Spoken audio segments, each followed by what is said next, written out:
Many of the people I meet consider astrology to be their spiritual path.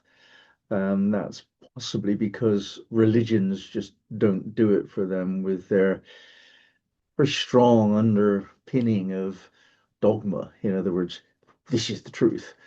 Whereas astrology necessarily is approached with a degree of interpretive understanding. Each of us will understand astrology differently. And yet, there is this tendency within the human psyche to try to grasp knowledge, crystallize it into a teaching, and say, this is the truth. And this is inherent within most religions. And that kind of very often leads to conflict, whereas astrology can be interpreted quite wholesomely by each of us individually without diminishing the value of astrology. Astrology has been put forward as an ability to predict the future. And like you can predict the future all you like. If you're a psychic, you probably have more access to the trajectory of the current moment into the future. And so you can speak with some authority, perhaps, as long as it's a limited authority. But astrology doesn't predict the future. Astrologers do. And they can use the language of astrology to awaken their psychic insight.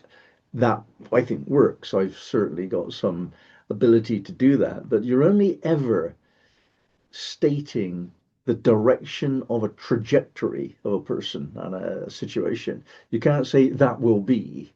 It really doesn't check out against the certainty that there is only one time now. And we can't say what will be, we can say what will probably be. Now, when you think more deeply about astrology, you will find that also the rather simplistic descriptions that are given for meanings need to be challenged, especially with regard to signs, houses, planetary influences. The meaning of aspects is pretty good, but those other three, they're not full enough. I don't use houses very much at all. It's just not as though they don't have meaning. I think they certainly do. And you come to the work of certain commentators on their houses, and it's profound, very profound. And I'm not saying that's not true. I'm just saying it's not necessary. I can do all I need to do with the knowledge that I have of planets and signs, aspects and transits. That's my personal focus. It doesn't mean that it has to be yours. If houses speak to you, if asteroids and fixed stars speak to you, then okay, not my business, and that's your business. Now, I found that the meaning of planets is, first of all, described rather than defined. Think about the difference between those two. My preference is to find the essence meaning of whatever symbol I'm looking at. If you inquire in a diligent, open-minded, but perceptive way, you can find that there's an essence meaning pointed to by the description. And I find that with planets, the essence meaning operates differently on 7 different levels of reality. Now, I've favored 7 in my spiritual studies, given that the central philosophy taught within Sufism teaches of the 7 planes of consciousness. So that's my foundation philosophy. Now, if you apply, let's take an example of Mercury. I'm going to offer insights into Mercury today. On 7 different levels of consciousness. On the first level, Mercury suggests how the mind works, thinking and intuition, communication, dexterity, representations of the authentic self, the boundaries of the mind. Now, we all know that. But when you're looking at Mercury on the second plane of consciousness, it can be a little bit different.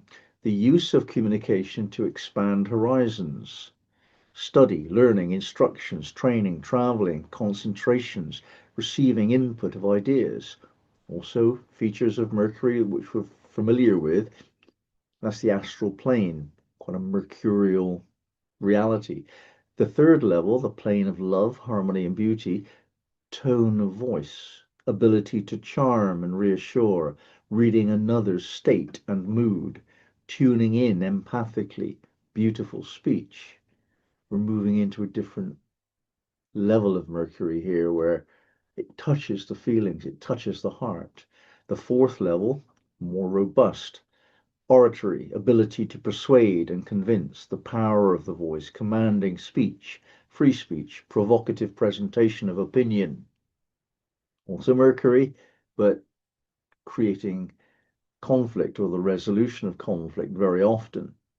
The fifth plane would be negotiation, explanation, inspiration, devotion, sacredness of sound, chanting, spoken prayer, supplication, request. The sixth plane would be listening to one's own voice as we speak, ability to moderate content and tone, absence of personal agenda when communicating. Quite a spiritual level is reached with the sixth plane. And the seventh plane is when you pretty much lose your ego, channeled speech, stream of consciousness, inspired utterances. This is the state I try to get into when I'm writing, particularly. So it's a different approach to Mercury.